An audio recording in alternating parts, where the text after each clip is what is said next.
On est ensemble pour un nouvel entretien sur Sud Radio. Nous recevons Vincent Laforge. Bonjour. Bonjour. Alors Vincent Laforge, vous êtes médecin urgentiste et ensemble nous allons parler de fusillade, de suicide, d'accidents, mais aussi de naissance, de misère sociale forcément. Vous avez écrit Du sang sur les mains aux éditions Mareuil. Alors ce sont les collections Jacques Dallest du coup. C'est du coup avec Jacques Dallest que vous avez écrit et il vous a proposé d'écrire cet ouvrage. C'est grâce à Jacques Dallest que j'ai écrit cet ouvrage parce que ça faisait partie des projets très vagues et que j'avais depuis longtemps en me disant ça serait quand même bien de raconter ces histoires parce que c'est quand même original. Et puis Jacques m'a mis le couteau sous la gorge en me disant écoute, faut que tu rendes quelque chose pour le mois de mai. Donc j'avais une deadline et ça m'a beaucoup incité à écrire. On rappelle qu'il est un grand magistrat français. Alors vous avez été affecté durant 20 ans au bataillon des marins-pompiers de Marseille. Vous êtes membre de la compagnie nationale des experts en armes et en munitions et désormais vous êtes réserviste à la brigade des sapeurs-pompiers de Paris. Et vous publiez en 2019 La chair et le plomb où vous partagiez votre expertise qui est reconnue en expertise balistique lésionnelle. Et cette fois, vous revenez avec ce livre dans lequel vous aviez envie de faire découvrir le quotidien d'un médecin urgentiste. Du sang sur les mains, c'est le titre de cet ouvrage. C'est le sang de qui, Vincent Laforge ? Alors c'est un peu une provocation. Il fallait qu'il y ait du sang, donc sur le titre, j'ai trouvé ça. C'est le sang au sens littéral, parce que j'ai souvent eu du sang effectivement sur les mains. Je pense en particulier à une histoire d'accouchement où j'ai eu du sang dans les gants et des débris placentaires, puisque j'ai fait une révision utérine en introduisant ma main dans l'utérus de la patiente qui faisait une hémorragie de la délivrance, et donc il fallait masser l'utérus pour évacuer tous les morceaux qui font saigner. Et voilà, donc c'est pour ça que c'est au sens propre. Au sens propre, exactement, et on imagine que ça marque. D'ailleurs, on va beaucoup en parler de la psychologie d'un médecin, ce que vous avez traversé finalement en 40 ans de carrière, dont 20 ans avec le SMUR du côté de Marseille, avec les marins-pompiers de Marseille. Alors pour être clair, vous n'étiez pas urgentiste à l'hôpital, mais au sein du service mobile d'urgence de réanimation, ce qu'on entend dans le commun des mortels, c'est le SMUR. Vous allez sur site et vous intervenez sur site ou alors dans le véhicule, c'est ça ? Alors, le SMUR a deux activités principales. C'est ce qu'on appelle le primaire. Le primaire, c'est qu'on va à domicile chez les gens, sur la route, bref. Et la deuxième activité, c'est le transport secondaire d'hôpital à hôpital. Alors souvent en hélicoptère, mais bon, ça peut être en ambulance. On peut aller chercher des gens à Briançon. Moi qui travaillais à Marseille, on va de Marseille à Briançon. Mais en hélicoptère, on gagne. Ah oui, en hélicoptère, vous trichez un peu. 3-4 heures à c'est l'aller, un peu plus 3-4 rapide heures au que le retour. commun des mortels. Donc c'est quand même plutôt sympa. Voilà, donc il y a beaucoup, toute la vallée de la Durance est couverte dans la mesure du possible par hélicoptère quand la météo le permet. Voilà, donc c'est ces deux choses. Le plus intéressant, c'est quand même le primaire, puisqu'on arrive sur un patient qu'on ne connaît pas. Il faut réfléchir vite. Et puis voilà, donc ça c'est le secondaire.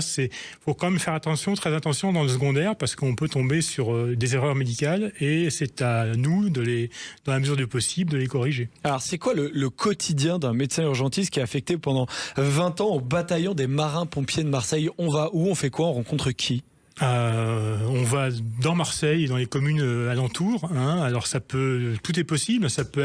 C'est majoritairement des interventions de ville, comme à la brigade des sapeurs-pompiers de Paris, mais ça peut aussi être des interventions dans les collines. Dans les calanques, j'ai fait des interventions suspendues au bout d'une corde, et ça m'a pas beaucoup plu, mais bon, faut le faire. Ouais, pour quelle raison concrètement ? Pour aller chercher quelqu'un qui s'était cassé la figure, qui était polytraumatisé en bas d'une voie. Bon, bah voilà, il faut y aller. Donc on est formé pour ça. On a ce qu'on appelle des interventions en milieu périlleux. Donc on apprend à faire des rappels, on apprend à être autonome sur une corde. Mais enfin bon, c'est pas trop mon karma. Et puis autrement, ça peut aussi être en mer. Moins souvent, à Marseille, il y a des îles, il y a l'archipel du Frioul, où il y a des gens qui habitent. Il y a une petite communauté d'une centaine de personnes en hiver. En été, il y a beaucoup plus de monde, il y a plusieurs milliers de personnes, et il peut arriver on soit appelé sur une crise d'asthme, sur un traumatisme, parce que c'est un îlot assez rocheux, et donc les gens se cassent la figure. pour la chute d'un ouvrier au château d'If. Voilà, bon, ça c'est... Voilà. Et puis, mais la majorité des interventions sont des interventions tout à fait classiques de SMUR. Hein. Bon, on a un peu la cerise sur le gâteau avec les calanques et la colline. Alors, il y a des belles histoires que vous avez pu traverser, et puis il y a les moins belles aussi, le quotidien d'un médecin. Est-ce que c'est ça? Est-ce que c'est des fois de passer du jour au lendemain, même dans la minute, du rire aux larmes, de la lumière au néant en un fragment de seconde? Non, pas vraiment, parce que nous, on reste très professionnels. Donc, je pense que le rire et les larmes n'ont pas vraiment leur place dans l'immédiat. Le rire et les larmes, ça intervient peut-être le lendemain quand on discute avec les copains. Et il y a une très, très grande importance des copains. Hein. On se retrouve de la camaraderie. Oui, c'est ça. On se retrouve à 3-4 médecins pour le petit déjeuner avec éventuellement les infirmiers, les conducteurs de SMUR, et on discute un peu qu'est-ce qui s'est passé, qu'est-ce que tu as fait toi, moi j'aurais pas fait comme ça, mais qu'est-ce que tu penses, est-ce qu'on a le droit, est-ce qu'on peut tel produit, t'en as fait combien, enfin c'est à la fois un défouloir, enfin vraiment une catharsis, parce que ça fait du bien d'en parler. Oui, bien sûr. Et moi j'ai jamais eu besoin de soutien psychologique, parce que, alors je dis pas que c'est pas utile, hein, mais parce que j'en avais parlé, je l'avais exprimé avec mes camarades, mes amis, et ça m'avait libéré. C'est une vraie question qu'on va aborder ensemble, docteur Vincent Laforge, sur comment finalement, en tant que médecin, on traverse ces moments difficiles, on sauve des vies, mais des fois c'est un petit peu compliqué et on ramène un peu aussi ces problèmes, des fois à la maison et des fois dans son intime personnel. Alors, vous évoquez dans le livre des fusillades, des suicides, des accidents absurdes. Vous avez travaillé du coup 20 ans sur Marseille. On pense directement au quartier nord de Marseille, au plus proche des narcotrafiquants. On imagine que vous avez vu beaucoup de blessés par balle, aussi beaucoup de drogue. On imagine un climat pesant, stressant, mais quand faut y aller, faut y aller. Alors, stressant, oui et non, puisque parce que on arrive dans une cité, les choufs vont nous faire ouvrir l'ambiance de réanimation. On vous ouvre quoi? Oui, ils ouvrent les ambiances de réanimation pour voir s'il n'y a personne dedans, s'il n'y a pas les flics cachés dedans. Quoi. Malgré l'urgence, ils font attention. Voilà, bon. En revanche, ils sont quand même assez aidants, parce que quand on leur dit on va voir Madame X, disent oui, c'est bâtiment C, 4e étage. Je t'emmène si tu veux, monsieur. Et vous n'avez pas peur? Mais c'est quand même une situation qui est complètement dingue. Ouais, non, on n'a pas peur parce que... Vous êtes concentré sur ce Oui, on est concentré, et puis on n'a jamais eu de gros problèmes. Il y a eu des véhicules cassés, il y a des choses comme ça, mais on n'a jamais eu... ou très peu de violence avec les personnes. C'est aussi à nous d'être suffisamment fluide et diplomatique pour que ça se passe bien. J'ai un collègue il était intervenu dans une cité où il y avait des manouches, et il a annoncé à la famille que la personne était décédée. Il l'a annoncé, pas brutalement, mais... un peu de manière claire. Il a dit ça comme ça. Trop clair. Bon, il s'est pris une droite. Je pense que c'est pas ce qu'il fallait faire, parce que faut le dire. Moi, quand je travaille sur un arrêt cardiaque, j'aime bien prendre quelqu'un de la famille avec moi, qui assiste à ce qui se passe, qui voit l'évolution. On lui dit voilà, le cœur est arrêté, on fait tout ce qui est possible pour le faire repartir. Ça va marcher ou ça va pas marcher. Et au fur et à mesure, on l'accompagne et il nous accompagne dans la démarche de soins. Et puis quand on arrête, il comprend beaucoup mieux ce qu'on fait. Il comprend beaucoup mieux pourquoi on arrête, parce que ça repart pas, parce que le patient est toujours par terre. Et ça va être un allié pour expliquer au reste de la famille. Est-ce qu'on a le temps, quand on arrive sur une scène d'horreur, ou une scène de catastrophe, ou une scène d'ailleurs de semi-urgence, de se demander pourquoi ? Pourquoi cette situation, par exemple sur des règlements de compte, pourquoi cette terrible proportion humaine a créé la catastrophe aussi? Alors on intervient et puis on n'a pas le choix. On intervient et puis on n'a pas le choix. Mais par contre on va en discuter après. D'abord, on regarde dans le journal qui est-ce qui s'est fait descendre, parce que ça, on a besoin de comprendre quand même. On a besoin de comprendre, oui, bien sûr. Quelle arme a été utilisée, combien de coups ils ont tiré, ils étaient combien, voilà. Donc ça c'est. Mais sur le moment, on a plein de choses à faire. Il faut s'assurer que la personne est effectivement décédée. Heureusement, il y en a quand même quelques-uns qui s'en sortent. Bon, pas beaucoup, mais bon, ça peut arriver. Donc voilà, donc on est pris, on est dans un, je dirais pas dans une espèce de tunnel, mais bon, on doit être professionnel. Puis on a été formé pour ça. Vous avez été formé pour ça, mais est-ce que vous avez l'impression de vivre dans le même monde finalement que nous, j'ai envie de dire, parce que vous voyez la souffrance, vous voyez même, j'ai envie de dire, pour être cru, la connerie humaine. Ah oui, ça, on a la voix. J'ai l'exemple d'un type qui était dans sa cave, dans une cave de cité, qui réparait son booster, qui réparait le carburateur du booster, donc il y avait et qui allumait une cigarette. Excellente idée. Voilà, il était brûlé à 99%. C'est pas, voilà, et on se dit, mais pourquoi est-ce qu'il a fait ça, quoi? Il y a aussi des gens qui avaient, pour alléger un pot d'échappement, ont utilisé un obus de 37 mm, mais l'obus de 37 mm, il était sur la cheminée depuis la guerre de 14, puisque c'était les obus utilisés par l'armée française. Et il a très bien marché. Donc, il y avait 2 morts déchiquetés, brûlés. C'était, voilà, bon, là, les bras en tombent, quoi. On dit, bon, mais par contre, on ne sait pas toujours sur le moment, très très fréquemment, surtout quand c'est des grosses interventions où il y a beaucoup de victimes, on ne sait pas très bien ce qui s'est passé. Mais c'est pas notre problème à la limite. Enfin, c'est bien qu'on le sache. Notre problème, c'est de s'occuper des gens. Après, on verra. Restez avec nous sur Sud Radio. On va se poser la question au milieu de cet océan de larmes et de sang qui a pu exister dans votre quotidien.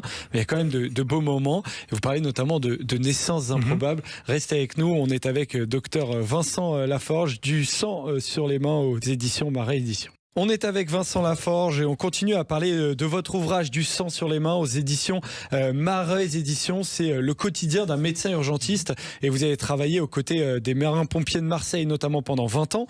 Vous avez été au cœur de cette machine de la violence, et notamment à Marseille, une des villes d'ailleurs qui souffre le plus de ces règlements de compte. Est-ce que vous avez vu une violence qui augmente, des armes lourdes notamment de plus en plus présentes, vous qui êtes spécialiste notamment en balistique, l'âge des victimes, qu'est-ce qui a changé depuis 40 ans? Alors, il y a un net rajeunissement de l'âge des victimes. Il y a des mineurs, il y a des gamins de 16 ans qui se font descendre à la Kalachnikov. Ce qui n'existait pas quand j'ai fait mon service militaire, c'était dans les années 80, au début des années 90. C'était quand même généralement des vieux chevaux de retour qui s'expliquaient entre eux. Et ils s'expliquaient au Colt 45, c'est-à-dire au pistolet automatique. Il y a un changement... je dirais à partir du début du siècle, du 21e siècle, avec une explosion des cas quand il y a eu la guerre entre la DZ Mafia et Yoda, donc en 2023, si mes souvenirs sont bons, où là, il y a eu une 50aine de morts, et avec des gamins qui tiraient sur des gens qui étaient pour rien, quoi. Donc il y a eu une élève infirmière qui s'est fait descendre chez elle par une balle perdue. Ça, c'était inimaginable dans les années 80-90. Et pourtant, il y avait déjà une mafia marseillaise qui existait, mais ça a changé. Mais c'était le milieu corse, on s'expliquait entre hommes. Ouais. Au milieu de cet océan du coup de larmes et de sang dont vous parlez dans votre ouvrage, docteur Vincent Laforge, est-ce qu'il reste des beaux moments quand même? Oui, il y a les bons moments, c'est quand les gens s'en sortent. Il y a des belles réussites, même parfois très simple, le fait de resucrer une hypoglycémie qui était dans le coma avec une famille qui était éplorée parce qu'ils pensaient qu'il était mort. Là, on fait une perfusion et on met un peu de sucre et hop, il se réveille. Ça fait plaisir. Et puis on le laisse à la maison avec un plat de nouilles pour qu'il mange des sucres lents. On a fait. Et des fois, ça suffit à vous faire sourire à nouveau. Ça peut sourire, ça sourit et c'est satisfaisant intellectuellement. Et puis après ça, il y a quand même des interventions. Généralement, les accouchements se passent bien. Sauf cas très particuliers. Et d'ailleurs, quand vous parlez des accouchements, parce que les accouchements aujourd'hui, c'est pas quel est le chiffre d'ailleurs, mais une très très grande majorité se passe en hôpital. Mais en tant que SMUR, vous avez été confronté à des naissances, c'est-à-dire que encore aujourd'hui, des femmes accouchent chez elles?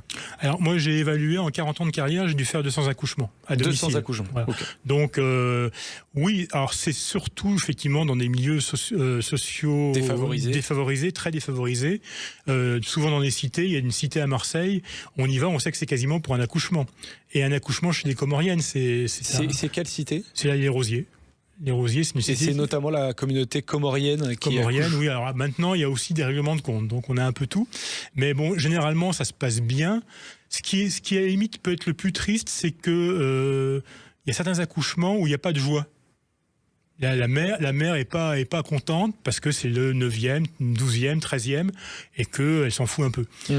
Et on peut la comprendre, hein, c'est tous les ans elle accouche, bon, elle commence à en avoir un peu marre. Et puis des gamins, il y en a partout dans la maison, ça sort de sous les lits, ça sort de voilà.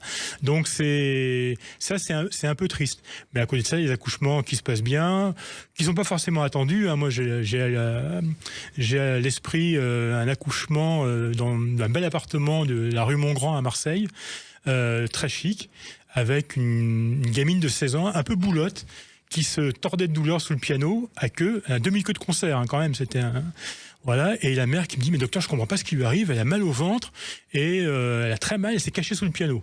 C'était un déni de grossesse. Voilà, donc on arrive, j'obtiens, j'ai dit à tout le monde de sortir parce que j'avais une petite idée, j'obtiens de la jeune fille de l'examiner, et puis là, j'ai même pas eu besoin de mettre les doigts, les cheveux étaient à la vulve. Il dit, bon, ben voilà, t'es enceinte et t'accouches, hein. Elle m'a dit non, là, non, vous ne le direz pas à ma mère. Ah là, ça va être difficile, quoi. Ça va être compliqué. Effectivement. Et la nouvelle grand-mère l'a très bien pris. Enfin, au début, elle était quand même surprise. Hein. Elle m'a dit, c'est pas possible, docteur. Difficile de faire autrement que d'être surpris quand même. Ma fille est une jeune fille sérieuse. Enfin, je dis pas qu'elle soit pas sérieuse, mais bon. Et après ça, elle a pris le bébé dans les mains. Une fois qu'elle a eu le bébé dans les mains, ça s'est très bien passé. Bon, ça c'est bien terminé. Voilà une bonne nouvelle qui nous rassure. Alors, quand on traverse tous ces moments, on doit prendre du recul. Beaucoup peuvent parfois être heurté par ce qu'on peut appeler un humour de médecin. C'est un humour un peu noir parce que voilà, des fois peut-être que c'est un peu l'échappatoire. Ah bah c'est un humour très noir. On peut pas, si on prend tout au premier degré, on va. Enfin, je me suicide 2 jours après. C'est pas. C'est très important parce que chaque fois qu'on se voit entre copains, que ce soit des médecins ou des pompiers, parce qu'on se fréquente. Enfin, moi, je fréquente beaucoup d'anciens conducteurs de VRM, de SMUR. VRM ? VRM, c'est le véhicule radio médicalisé. C'était les véhicules qu'il y avait avant les ambulances de réanimation. Et j'ai gardé vraiment des amis au sens propre depuis 40 ans. J'aurais encore téléphoné hier parce qu'ils sont en Lozère et ça brûle en Lozère. Donc, il y a une intimité qui s'est créée. Et le fait de parler avec ces gens-là, on se raconte toujours les mêmes histoires, c'est vrai. Ouais, je comprends que des fois nos familles en aient un peu marre, mais bon, puis on rajeunit pas, donc on devient un peu gâteux. Mais vraiment, et je pense que le fait de raconter l'histoire, ça apaise. Et paradoxalement, le fait d'écrire ce bouquin, ça a fait revivre des choses et recréer une émotion que j'avais peut-être pas eu au moment. Hein. J'ai été beaucoup plus touché par certains cas tragiques. Maintenant, là, en 2026, quand j'ai fini d'écrire ce bouquin, plutôt qu'à l'époque où c'est passé dans le côté professionnel et puis dans le côté copain. Et puis on réfléchit après sur ce qu'on a vécu. Voilà. Et puis quand on écrit, on est seul. On n'est pas entouré. Ouais, alors, quand on est médecin au SMUR, on se dit toujours qu'un médecin, c'est forcément fatigué, que ça voit beaucoup de patients, que c'est appelé à peu près partout. Est-ce que c'est le cas ? Est-ce qu'on est tout le temps fatigué quand on est médecin ? On a quand même un petit peu des moments pour se reposer. Les gardes sont pas jour et nuit. Enfin, si, mais bon. Pas continu. Quand j'étais médecin aspirant, c'est-à-dire que quand je faisais mon service national, on avait 7 jours de garde, 7 jours de repos. C'est sûr qu'on finissait la garde le mardi matin, je montais dans le TGV pour rentrer à Paris, je dormais, et le TGV mettait 6 heures à l'époque, je dormais 6 heures, voilà, donc c'était réglé. Oui, on est fatigué, mais on a quand même des moments pour se reposer. Oui, donc c'est pas... et en SMUR, il y a des nuits, il arrive que on sorte peu ou pas, quand on dit on peut sortir une fois dans la nuit, mais c'est sûrement très très mauvais pour les coronaires. Ouais, alors je dis ça parce qu'il ne se passe pas un jour dans notre société, dans notre actualité, sans voir un service d'urgence qui est en grève. La société, l'État, le gouvernement, les patients même, à qui on en veut quand l'organisation globale, les effectifs, les budgets ne sont pas forcément au rendez-vous, quand un SMUR par exemple est supprimé. On en veut, moi j'en veux à personne, mais on en veut d'abord aux administratifs de l'hôpital. c'est sûr que je ne veux pas entrer dans une polémique stérile, mais depuis que l'hôpital n'est plus dirigé par les médecins, ça marche peut-être mieux au niveau financier, mais ça marche beaucoup moins bien au point de vue humain. Vous avez 40 ans de carrière, Vincent Laforge, et dans ce livre-là, justement, alors quelle que soit d'ailleurs la qualité du SMUR, les personnes qui vous entourent, vous avez dû faire face à des choix que vous décrivez comme impossibles. Mais en médecine d'urgence, est-ce que ça existe vraiment des choix impossibles? Parce que le choix, il doit être fait vite. Oui, il doit être fait rapidement, mais c'est des choix qu'on regrette. C'est pas qu'ils C'est quel genre de choix concrètement? C'est la décision d'arrêt de réanimation. C'est très clair. Il y a deux choix qui sont difficiles. C'est le début de la réanimation, dire on fait pas.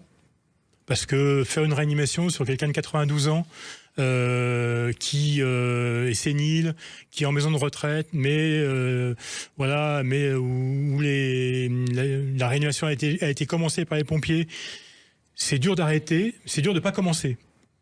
Après, il faut savoir, ça c'est une première chose, c'est la décision et notre métier, c'est quasiment que prendre des décisions. Il y a des gestes techniques, il y a du médical, mais c'est prendre des décisions. Et il y a l'autre décision qui est très difficile à prendre, et une troisième peut-être, c'est d'arrêter la réanimation. C'est dire, maintenant c'est cuit, c'est pas raisonnable de continuer, de toute façon on n'obtiendra rien de plus, et il y a des familles qui sont déchirées quand on leur annonce que, et faut surtout pas continuer en disant allez, on continue encore un quart d'heure. Quand je dis c'est fini. Parce que ça n'a pas de sens. Si on peut continuer encore, c'est qu'on n'a pas fait notre boulot. Alors rares sont les enfants qui n'ont pas rêvé un jour quand même de devenir médecin. C'est de plus en plus dur aujourd'hui de l'être. Peut-être même d'avoir ce rêve-là. Est-ce qu'un adulte peut encore souhaiter à un enfant d'avoir ce rêve-là de devenir médecin? Moi, j'ai une petite fille de 2 ans, j'espère qu'elle fera médecine. Mais bon, c'est personnel. Oui, il faut faire médecine si on a envie. Faut pas faire médecine pour le statut social. Ça, c'est terminé. Mais bon, on dirait encore que c'est un beau métier aujourd'hui à faire. Oui, bien sûr. C'est dur. Si on le fait bien, c'est dur. Mais voilà, donc oui, il faut encourager les gens à faire médecine. Mais ça ne doit pas être les études qu'on fait parce qu'on est un bon élève à l'école. Ouais, c'est ce qui a souvent été le cas. C'est le drame, c'est que déjà, des fois, les gens me disent qu'est-ce que je pourrais faire? Tiens, je vais essayer de faire médecine. Moi, je veux faire médecine depuis que je suis en 6e. J'ai retrouvé des dissertations où je vous l'ai dit, je vais être docteur, quoi. Donc, j'ai fait tout ce qui était possible pour y arriver. J'ai fini par y arriver. Ouais, pas qu'un peu. On sent mal, mais bon. Et voilà, donc... On arrive à retenir les noms, les visages après 40 ans de carrière. Certains vous accompagnent encore aujourd'hui, peut-être des patients à qui vous avez sauvé la vie, qui vous disent merci. Ou est-ce que finalement, le quotidien d'un médecin, c'est de passer d'une affaire à l'autre et de faire son boulot et de sauver des vies un maximum en tout cas? Oui, alors je pense pas qu'on puisse dire que les patients soient ingrats parce que on leur doit ça, donc ils n'ont pas à être particulièrement reconnaissants. C'est sûr que quand on a un petit geste un petit cadeau, ça fait toujours plaisir. Du bien. Ça fait plaisir. Moi, ça a été le cas? Ça a été le cas. J'ai eu une bouteille de champagne. J'ai eu un petit. C'est quoi? C'est un chat qui dit bonjour. Un petit chat qui dit bonjour. Un petit chat qui dit bonjour. Il est sur mon bureau. Voilà. Ça reste. Mais bon, on fait pas ça pour ça, quoi. Merci beaucoup. Ça fait plaisir. Ouais, ça fait toujours plaisir, exactement. Merci à beaucoup, Dr Vincent Laforge, d'avoir accepté notre échange. Et si vous voulez, du coup, comprendre, vivre, traverser le quotidien de ceux qui nous sauvent la vie, eh bien, vous pouvez vous procurer Du sang sur les mains. C'est aux éditions Mareuil. Et là, vous allez comprendre ce qu'un urgentiste a connu pendant 40 ans. Merci beaucoup, Vincent Laforge. Merci à vous. Merci à tous de nous avoir écoutés sur Sud Radio.